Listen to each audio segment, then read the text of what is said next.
আসসালামু আলাইকুম, কেমন আছেন সবাই? সবাই আশা করি সবাই ভালো আছেন। আলহামদুলিল্লাহ আমরা অনেক ভালো আছি। সবাইকে ঈদ মুবারক।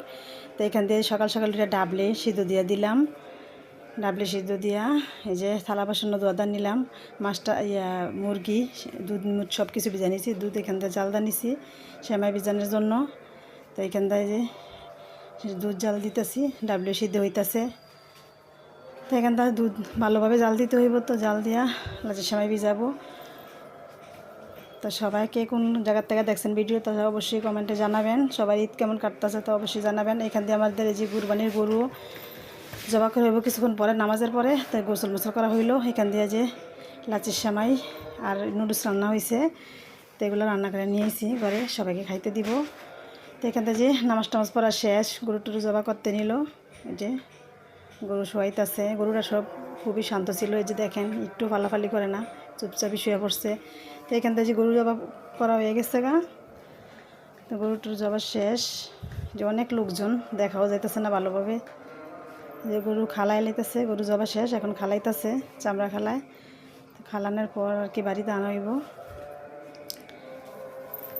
আমাদের বাসার পাশে আর কি রাস্তার পাশে এই যে গরু কিছু কিছু মাংস আনছে আরও আছে রাস্তায়। তো এখান দিয়ে আমরা আরও লোকজন আছে মিলে সবাই কাটতাছি একসাথে। তো এখান থেকে যে লোক কম দিকে আর কি আমরা সবাই মিলে জিলাই কাটতাছি। আমাদের বাড়ির ভিতরে আর কি হলরুম আছে, ওইখানেই মানে গরু কাটা হইতেছে আর কি।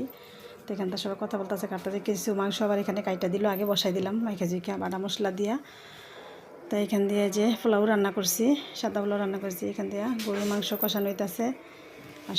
নুডলস সেমাই তো সকালেই রান্না হয়েছে। এখান থেকে ছেলেরে মুরগির মাংস হয়েছে আগে, ওগুলো দিয়ে দিলাম খাইবো। আর এখান থেকে খিচুড়ির জন্য মুসুরির ডাল চাল একসাথে মিলাই নিছি। আর যে মুগ ডাল বেজে নিতেছি চুলার উপরে, দেখতে পারছেন। তো ডালগুলো মিলে একসাথে দিয়ে দিব পরে। আর এখান থেকে মাংস আদা আদা প্রায় হয়ে গেছে গা, কষানো হইতেছে, এখনও পুরোপুরি হয় না। আর এখান থেকে যে খিচুড়ির জন্য মশলারি সব কষাই নিতেছি। তো এখান থেকে চাল চুল সব কিছু ধুয়ে নিলাম। তো মাংস প্রায় কাছাকাছি হয়ে যেতেছে। আর এখান থেকে খিচুড়িটাও বসাই দিচ্ছি। খিচুড়ি এখন হয়ে গেল গা, কিছুক্ষণ পরে উঠাই নিব। এখান থেকে মাংস বাগাবাগি হইতেছে, কাটাকাটি